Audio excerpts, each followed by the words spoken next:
Sa ngalan ng Ama, ng Anak, at ng Espiritu Santo. Amen. Sumainyo ang Panginoon. At sumainyo rin.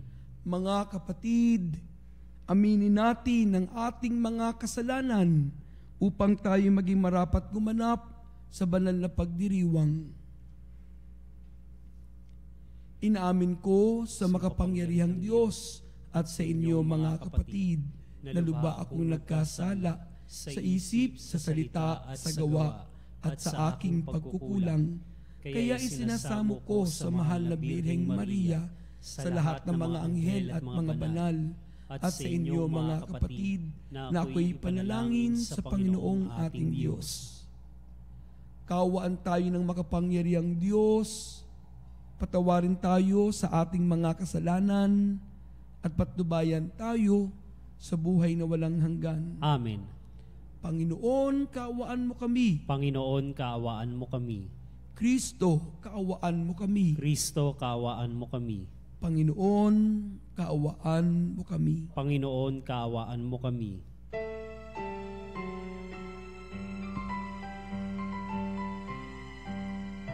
Luwalhati sa Diyos sa kaitaasan, kaloob sa lupa ay kapayapaan. Pinupuri ka at ipinagdarangal, sinasamba ka dahil sa dakila mong kalwalhatian.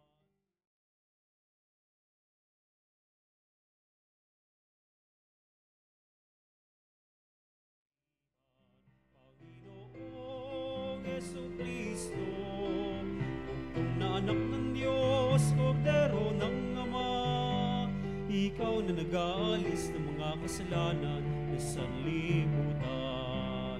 Tanggapin mo ang aming kahilingan, ikaw na naluluklok sa kanan ng Ama. Maawa ka sa amin, ikaw lamang ang banal.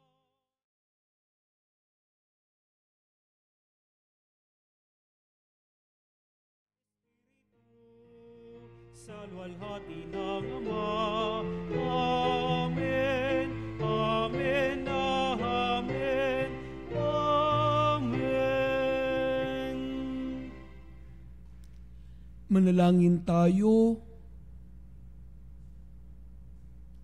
Ama naming makapangyarihan, noong binyagan ang Mesiyas sa Ilog Jordan, bumaba sa kanyang Espiritu Santo, at sinabi mong ang iyong anak na minamahal ay lubos mong kinalulugdan.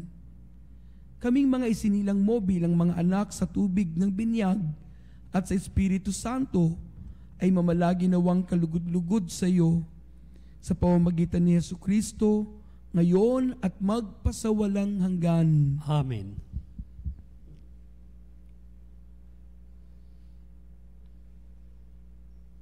Pagbasa mula sa unang sulat ni Apostol San Juan. Minamahal kong mga kapatid, inaaring mga anak ng Diyos ang sumasampatayang si Jesus ang Mesiyas, at sino mang umiibig sa Ama ay umiibig din sa anak. Ito ang palatandaan iniibig natin ang mga anak ng Diyos.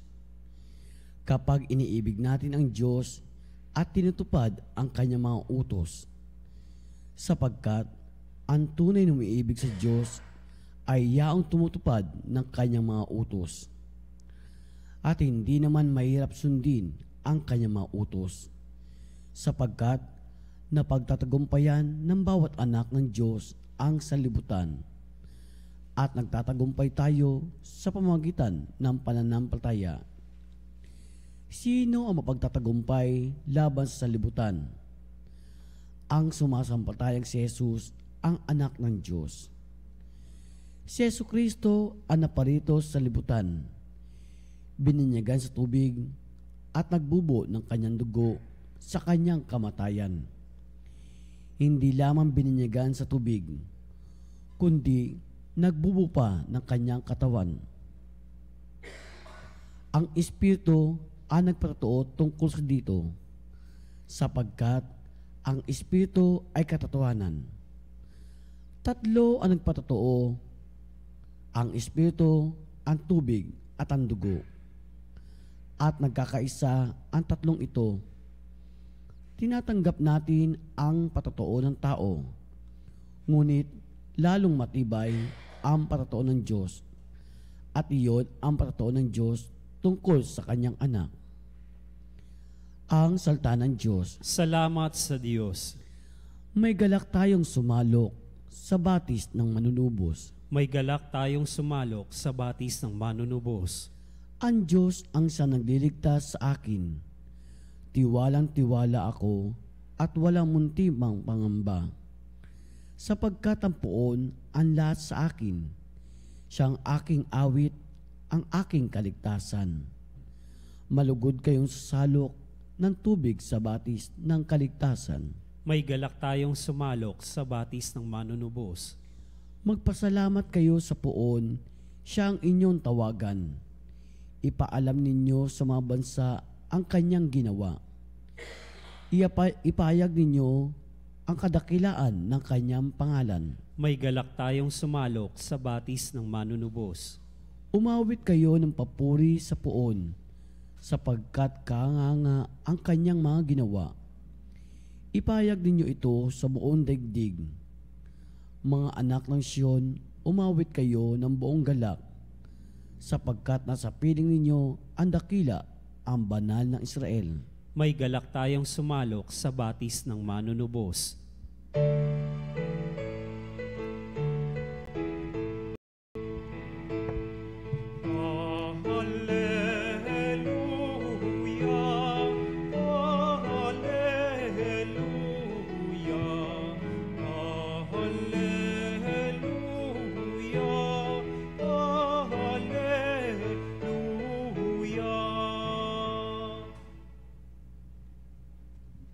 Sumainyo ang Panginoon, At sumainyo rin.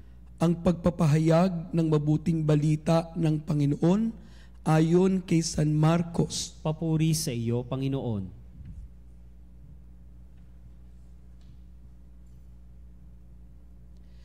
Noong panahong iyon, si Jesus ay dumating sa Jordan mula sa Galilea at lumapit kay Juan upang pabinyag.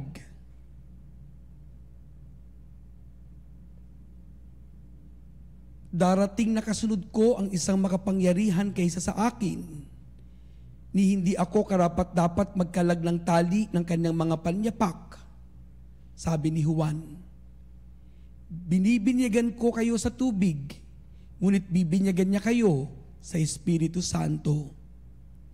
Hindi nagluwat, dumating si Jesus mula sa Nazareth, Galilea, at siya'y bininyagan ni Juan sa Ilog Jordan.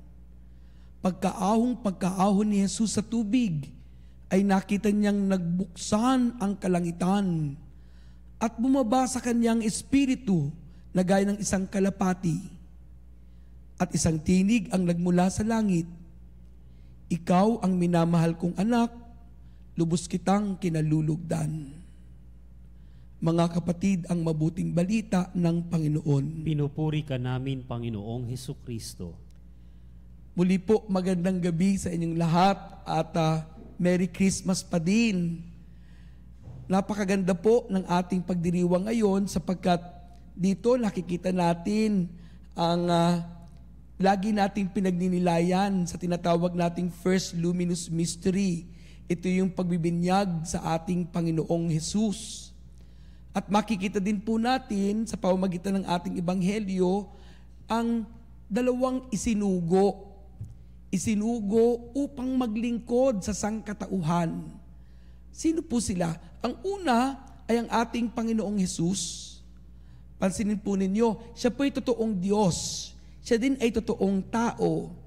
At siya po ay isinugo upang paglingkuran ang sangkatauhan sa pamamagitan po ng kanyang buhay, kanyang kamatayan, at kanyang muling pagkabuhay.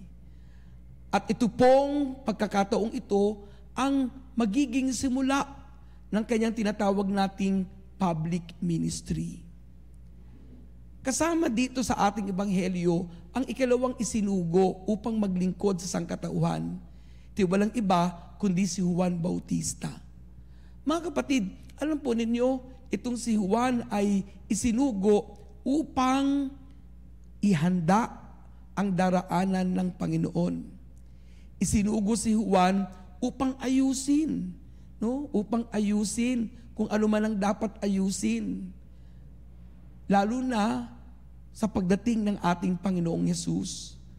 At makikita po natin, mga kapatid, na siya mismo alam niya yung kanyang misyon. Kaya nga, malinaw na malinaw sa ating ebanghelyo, ang sabi niya, darating nakasunod ko ang isang makapangyarihan kaysa sa akin.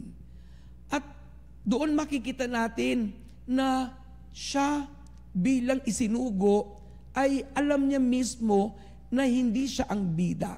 Ibig sabihin, alam niyang meron pang mas darating kaysa sa kanya. Na ang kanyang mission ay iayos lamang ang daan. Ito'y isang kababaang loob na ating makikita kay Juan Bautista. Na ang sabi niya pa, ni hindi ako karapat-dapat magkalag ng tali ng kanyang mga panyapak. Mga kapatid, malinaw ang kanilang misyon sa pagkakataong ito. Ito pong si Juan Bautista magbibinyag gamit ang tubig. At tandaan po ninyo, ito po ay simbolo. Ang binyag ni Juan ay simbolo ng kapatawaran, ng pagsisisi, pagbabalik loob. Pero ang sabi niya, mas meron pang isa, no?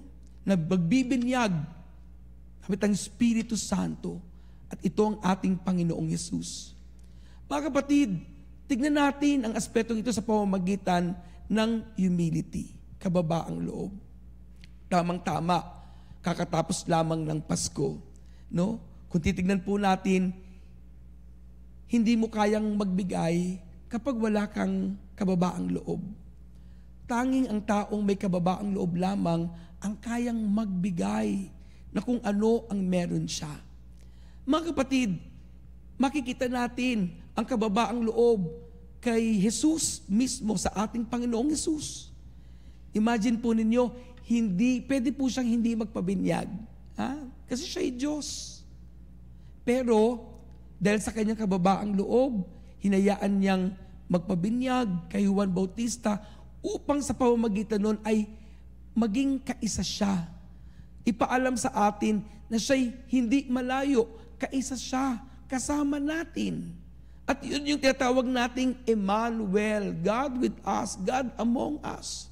Kasama natin ang Diyos.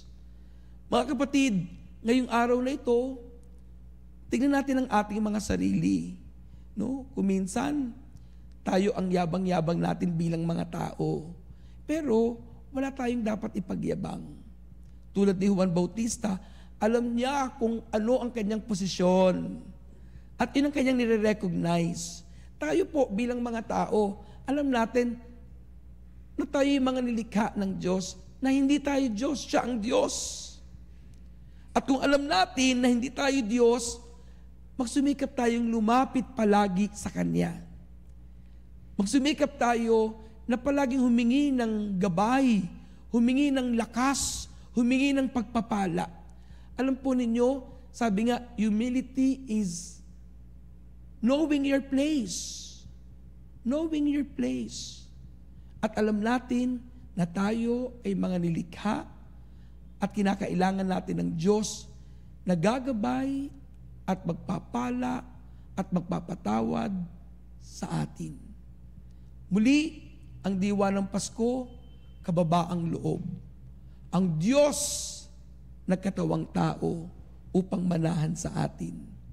Sana po tayong mga tao ay matuto sa Diyos. Maging tunay tayong mapagmahal sa ating kapwa. Sapagkat alam natin na ito ang ating misyon bilang tao. Kasama ng kababaang loob, ang pag-ibig, ang pagbibigay at pagtulong, sapagkat ang lahat ng meron tayo ay galing sa Diyos.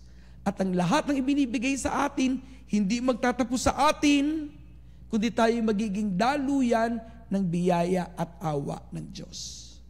Muli, sa bandang huli, bago ko tapusin ang aking homily, ang sabi po ng Ama, ikaw ang minamahal kong anak, lubos kitang kinalulugdan.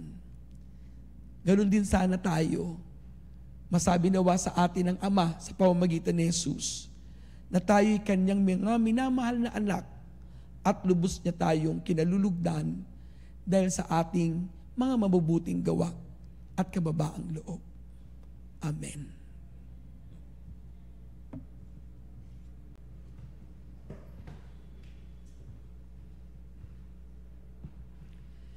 Sa binyag ni Jesus sa ilog ng Jordan, ipinapaalala sa atin ang ating sariling binyag kung saan ginawa tayong mga anak ng Diyos. Kaya't natatawag nating Ama ang Diyos. Lumapit tayo ngayon sa Kanya habang sinasabi natin, Diyos na aming Ama, malugod ka nawa sa amin. Diyos na aming Ama, malugod ka nawa sa amin. Ang bayan ng Diyos naway maging malinis sa binyag upang magtamasa ng kalayaan at dignidad bilang mga anak ng Diyos. Manalangin tayo sa Panginoon. Diyos na aming Ama, malugod ka nawa sa amin. Ang kalayaan at karangalan ng bawat mamayan naway pangalagaan at igalang ng bansa sa pamamagitan ng pagpapatupad ng mga programang mag-aangat sa kalidad ng buhay. Manalangin tayo sa Panginoon. Diyos na aming Ama, malugod ka nawa sa amin. Ang mga pamilya at mga pamayanan naway tunay na maranasan ang kanilang pagiging isa sa pamamagitan ng kanilang buhay at pagpapayag ng pananampalataya. Manalangin tayo sa Panginoon. Diyos na aming Ama, malugod ka nawa sa amin. Ang mga may karamdaman at mga nagdurusa naway makalaya sa panghihina ng kanilang katawan at pag-iisip. Manalangin tayo sa Panginoon. Diyos na aming Ama, malugod ka nawa sa amin. Ang mga mananampalataya na mayapa na ay makabahagi nawa sa kaligayahan sa langit. Manalangin tayo sa Panginoon. Diyos na aming Ama, malugod ka nawa sa amin. Tahimik nating panalangin sa Panginoon ang ating mga sariling kahilingan.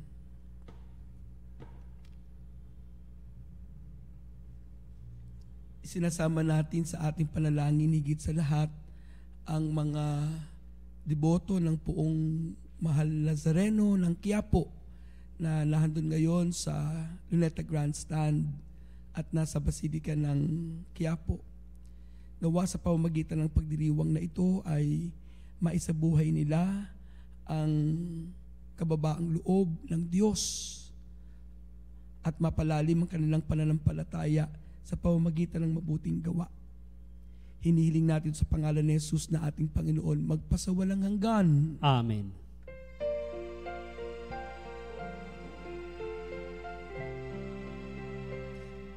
Alay namin sa Pasko dumating, pagkakaisa at pagmamahal at kabanalan.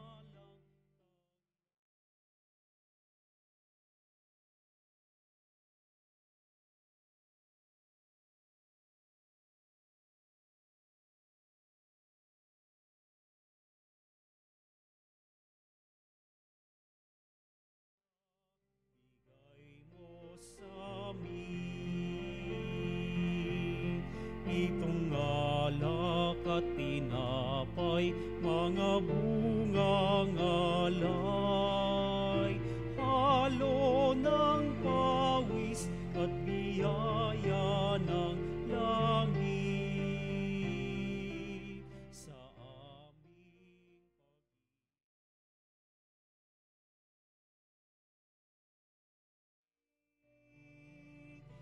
bunga ng buhay na iyong bigay.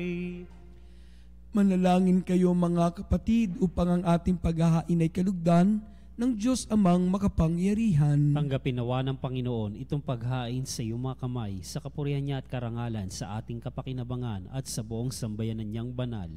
Ama naming lumikha, ngayong ipinagdiriwang ang pagpapahayag ng iyong kinalulugdang anak, tanggapin mo ang aming mga alay upang ito ay maging paghahain ng kanyang mahabaging paghuhugas sa kasalanan namin, sapagkat siya'y kasama mo at ng Espiritu Santo magpasawalang hanggan. Amen. Sumainyo ang Panginoon. At sumainyo rin. Itaas sa Diyos ang inyong puso at diwa. Itinaas na namin sa Panginoon. Pasalamatan natin ang Panginoong ating Diyos. Marapat na siya ipasalamatan. Ama naming makapangyarihan, tunay ngang marapat na ikaw ay aming pasalamatan sa pamamagitan ni Jesucristo na aming Panginoon.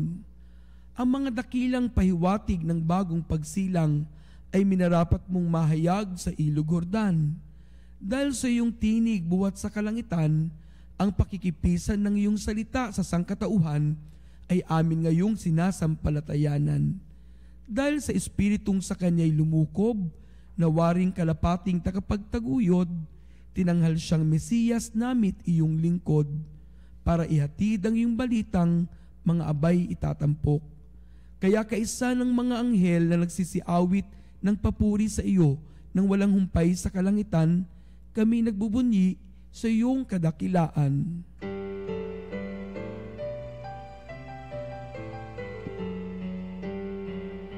Santo, Santo, Santo, Diyos makapangyarihan, napupuno ang langit at lupa ng kaluwalhatian mo. Hosana.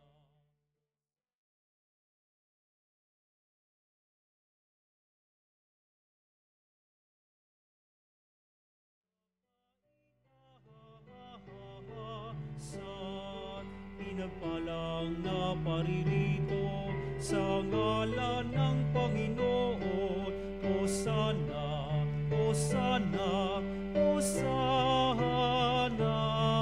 Hosana, Hosana sa kaitaasan.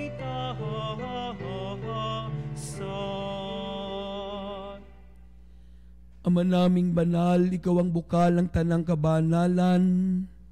Kaya't sa pamamagitan ng iyong Espiritu, gawin mong banal ang kaloob na ito upang para sa aming maging katawan at dugo ng aming Panginoong Jesucristo. Bago niya pinagtiis ang kusang loob na maging handog, hinawakan niya ang tinapay, pinasalamatan kaniya, pinagati-hati niya iyon. Iniabot sa kanyang mga alagad at sinabi, "Tanggapin ninyong lahat ito at kanin. Ito ang aking katawan na ihahandog para sa inyo."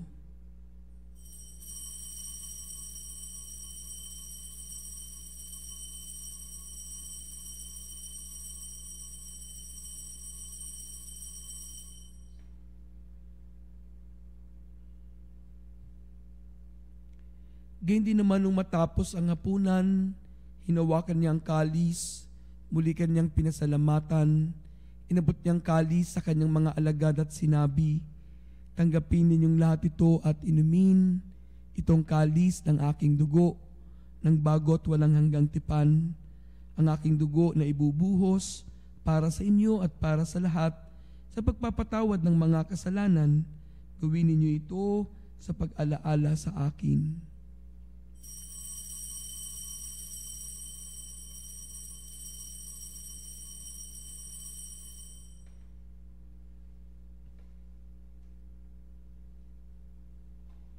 Ipagbunyi natin ang misteryo ng pananampalataya. Aming ipinahayag na namatay ang iyong anak, nabuhay bilang Mesiyas at magbabalik sa wakas para mahayag sa lahat. Ama, ginagawa namin ngayon ang pag-alala sa pagkamatay at muling pagkabuhay ng iyong anak. Kaya't iniaalay namin sa iyo ang tinapay na nagbibigay buhay at ang kalis na nagkakaloob ng kaligtasan. Kami po'y nagpapasalamat dahil kami iyong minarapat na tumayo sa harap mo para maglingkod sa iyo. Isinasamo namin kaming magsasalo-salo sa katawan at dugo ni Kristo ay mabuklod sa pagkakaisa sa pamamagitan ng Espiritu Santo. Ama, lingapin mo ang iyong simbang laganap sa buong daigdig. Puspusin mo kami sa pag-ibig. Kaisa ni Francisco na aming Papa, ni Onesto na aming Obispo, at ang Tanang Kaparian. Alalahanin mo rin na mga kapatid naming nahimlay nang may pag-asang sila'y muling mabubuhay, gayon din ang lahat ng mga pumanaw. Kaawaan mo sila at patuloyin sa iyong kaliwanagan.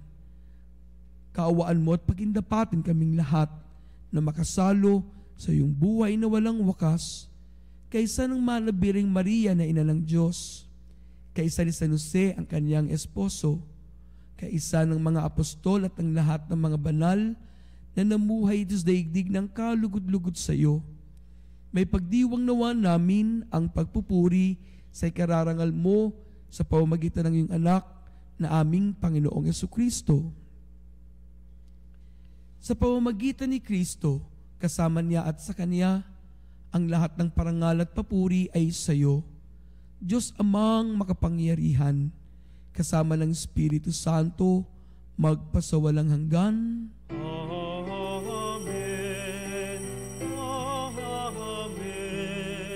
Amen. Amen. Amen. Sa tagubili ng mga nakagagaling na utos at turo ni Jesus na Panginoon natin at Diyos, ipayag natin ng lakas loob.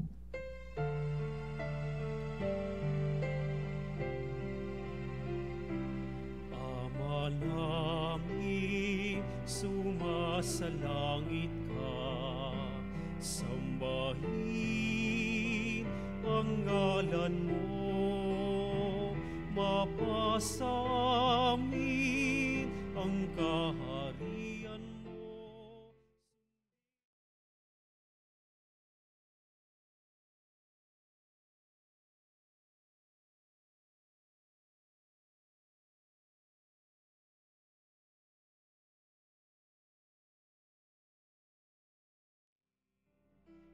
Kaanin sa araw-araw at patawarin mo kami sa aming mga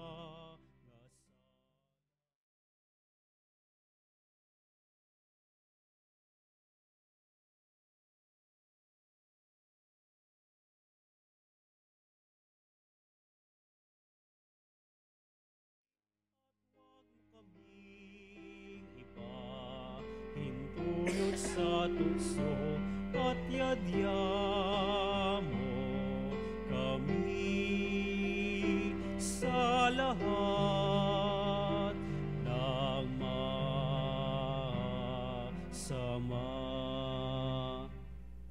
Hinihiling namin kami iadya sa lahat ng masama, pagkalooban ng kapayapaan araw-araw, iligtas sa kasalanan at ilayo sa lahat ng kapahamakan, samantalang aming pinanabikan ang dakilang araw ng pagpapahayag ng tagapagligtas naming si Jesucristo. Sapagkat sa iyong kaharian at ang kapangyarihan at ang kapurihan magpakailanman. Amen. Panginoong Jesucristo, sinabi mo sa iyong mga apostol, kapayapaan ang iniiwan ko sa inyo, ang aking kapayapaan ang ibinibigay ko sa inyo. Tungayan mo ang aming pananampalataya at huwag po ang aming mga pagkakasala. Pagkalooban mo kami ng kapayapaan at pagkakaisa ayon sa iyong kalooban, kasama ng Espiritu Santo, magpasawalang hanggan. Amen. Ang kapayapaan ng Panginoon ay lagi nawang sumainyong lahat. At sumainyo rin. Magbigayan kayo at maghangad ng kapayapaan sa isa't isa. Peace be with you. Peace be with you.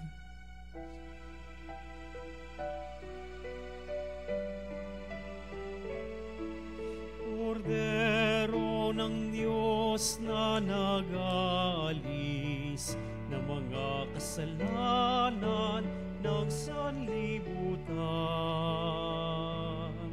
maawa ka sa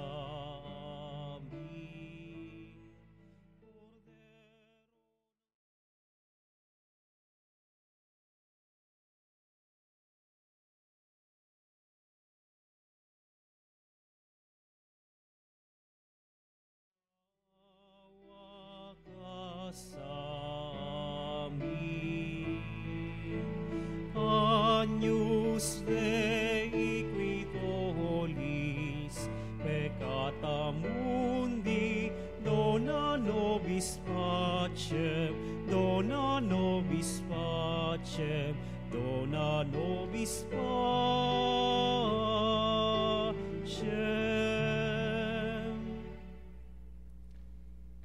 Ito ang kordero ng Diyos. Ito si Jesus ang nag-aalis ng kasalanan ng sanlibutan. Mapalad tayong inaanyayahan sa kanyang piging. Panginoon, hindi ako karapat-dapat na magpatuloy sa iyo, ngunit sa isang salita mo lamang ay gagaling na ako.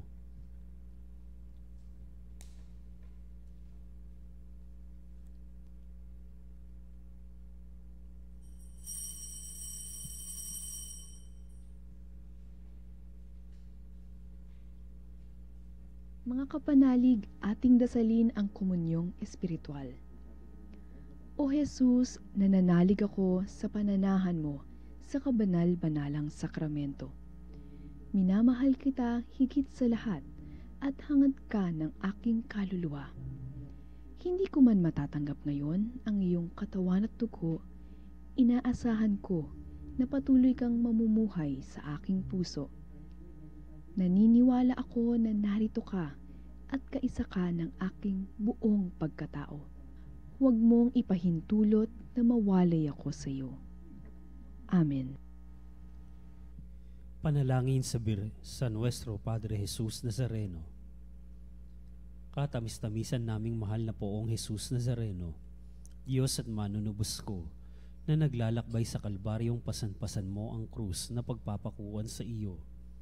Akong abang makasalanan na naging dahilan ng iyong di masayod na hirap ay nagpupuri sa iyo at nagpapasalamat na bilang maamong kordero ay buong hinahong tinanggap mo sa ibabaw ng iyong balikat ang kahoy ng iyong kamatayan upang doon mawakasan ng aking mga kasalanan at ng sandaigdigan. Patawarin mo ako o butihing Jesus, inaamin ko ang aking mga sala at ako'y nananalig na dahil sa kabutihan mong walang kahulilip ay hugasan mo ng iyong dugo. Iniibig kita ng higit sa lahat ng bagay. Ipinangangako na ako'y magiging matapat hanggang sa oras ng aking kamatayan. Patnubayan mo ako, Diyos ko, ng iyong biyaya at ihatid mo ako sa landas ng iyong mga utos diyan sa iyong langit na kaharian. Siya'y nawa. Mahal na poong Jesus Nazareno, kaawaan mo kami.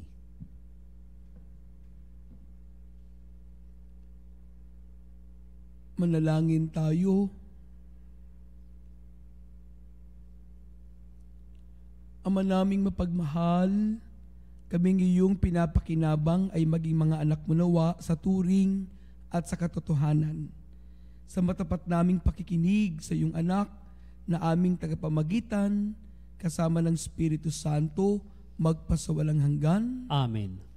Sumainyo ang Panginoon. At sumainyo rin. At pagpalain kayo ng makapangyarihang Diyos, Ama, Anak at Espiritu Santo. Amen.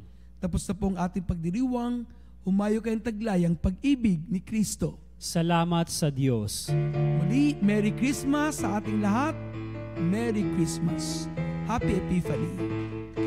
Mapit tayo ay magsiyawit ng magagandang himig dahil sa ang Diyos ay pag-ibig nang si Kristo'y isilang may tatlong haring nagsidalaw at ang bawat isa ay nagsipaghandog ng tanging ngalan.